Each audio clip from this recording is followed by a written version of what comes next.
Okay, I've been through this before. I had a friend from high school. Now, in high school, this guy was a thug, right? He was a fucking dope boy. He did it all. He's a wild dude. People used to be very scared of him. And then after high school, word on the street was he'd come out the closet. I personally didn't believe it. I bring him up because last year, he calls me out of the blue like, yo, what's up, man? I got your number from so-and-so, and I heard you're gonna be in New York doing a show. Could I get some tickets? I was like, fuck yeah, get some tickets, man. How you been? He said, well, we'll catch up at the show, man, but yo, I appreciate it. I'll see you soon. I said, all right, man, take care. And I was about to hang up, and I couldn't resist. I was just like, hey, nigga, I heard you was gay. What's going on with that?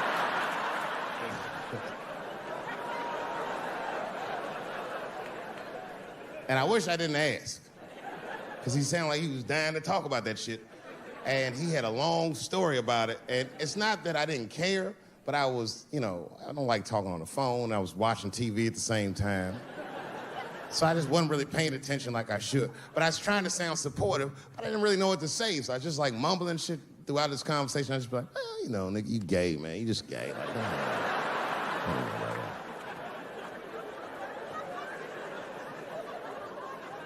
This went on for a while, and then finally I had to say something like definitive to get him off the phone. And I was like, hey, man, you know what? Don't let people get you down, all right? And the next time someone tries to make you feel bad about yourself, just remember, everybody fucks funny to somebody.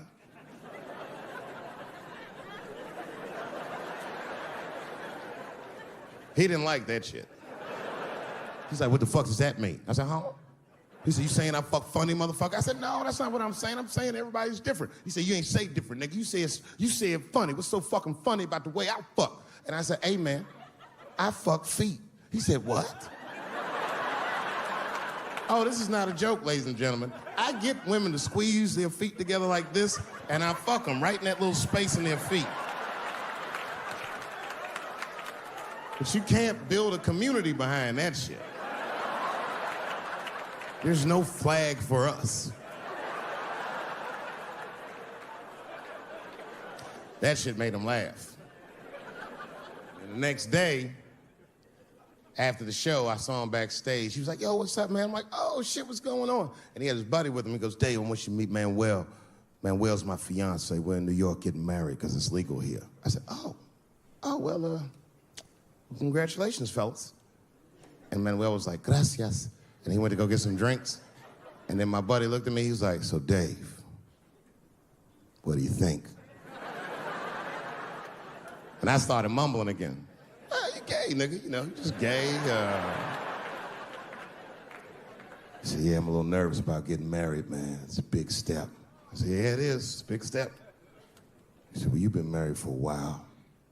You got any advice for us? No, I'm married to a woman. Sorry about that. And they corrected me. He said, no, you married the person that you love. So it's essentially the same. I said, man, the problem with that statement is that it makes the assumption that I love her. But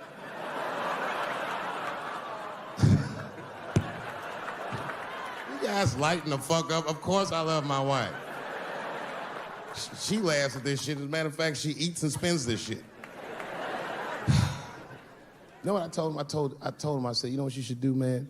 First of all, you shouldn't do it. I'm talking about being legally married. It's not that you're gay as much as just legal marriage is a fucking diabolical leverage game in the United States.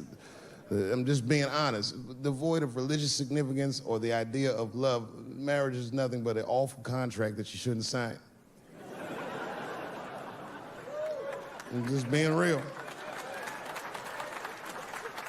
Because you start out loving each other, and then like 2 years later, you're just building a case against one another for a hypothetical court date that may or may not ever happen.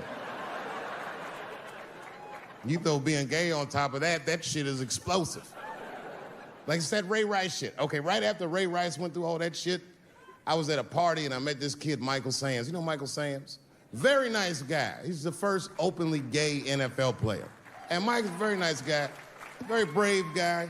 But when I met him, I couldn't help but thinking, now what's gonna happen when Michael Sams beats his wife up in the elevator?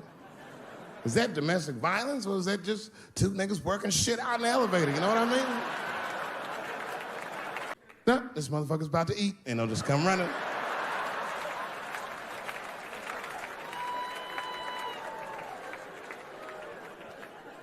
Baba got me through a very difficult time in my marriage.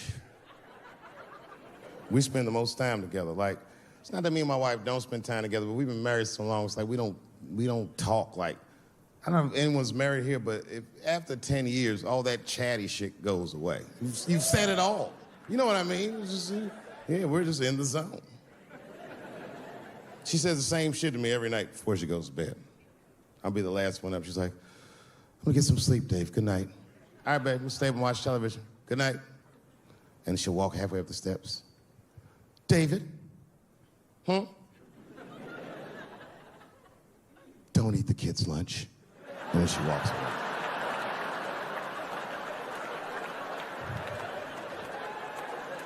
Well, the crazy shit is I don't even eat their lunch anymore.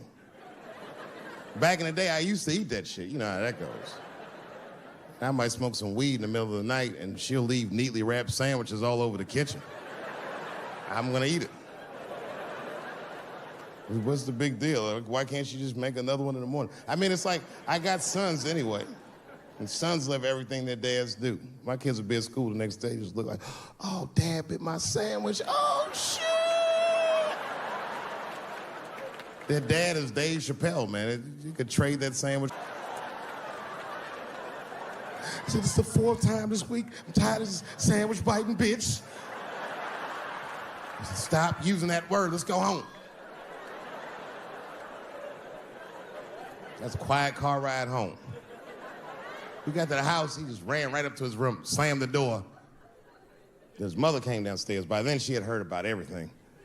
She was looking at me like, oh my God. I said, I know, it's fucked up. She said, you bit that goddamn sandwich, didn't you, Dad? I said, I'm tired of you accusing me of shit. And I just ran out of the house, jumped in my car and drove off. Of course I bit that sandwich.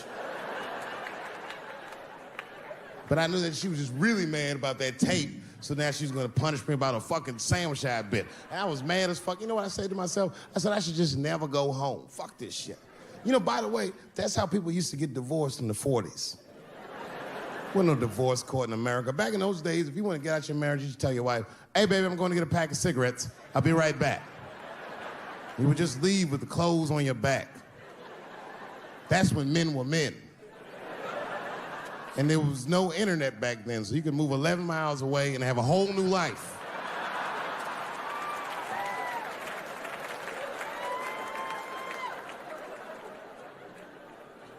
But I ended up going back home. Late at night, I came in the room and she was actually changing for bed. You can always tell your wife is mad at you when they cover their titties up when you're walking. Oh. Let those titties out, it's me, baby.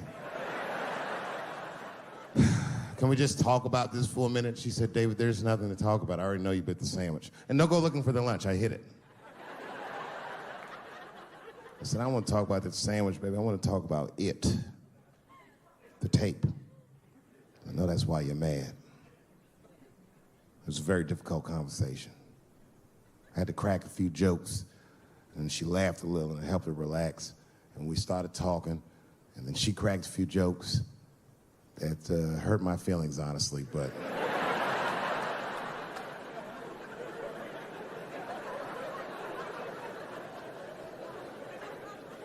We talked, and you know what she told me?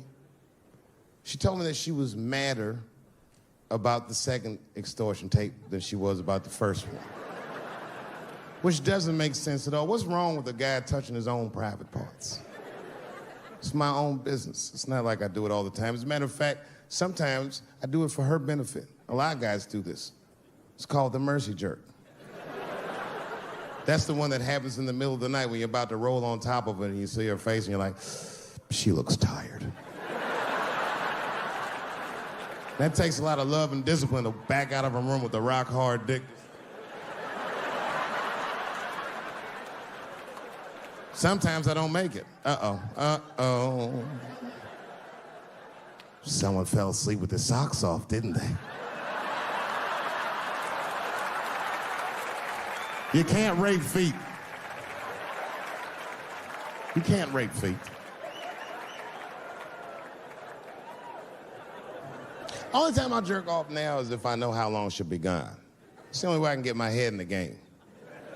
Sometimes she'll tell me, Dave, I'm gonna take the kid to my mom real quick. Probably back in a couple of hours. A couple hours?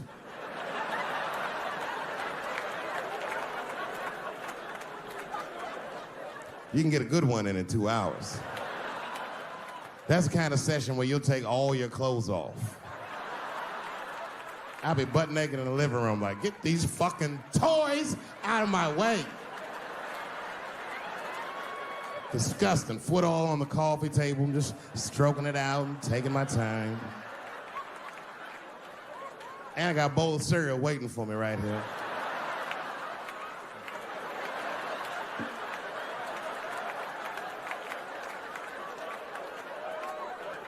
That's when you have the privacy, you can have a loud orgasm. I miss those. Ah! Ah! Ah!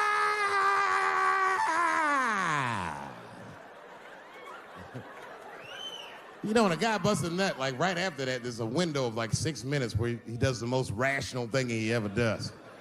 That's when he's always horrified. Ah!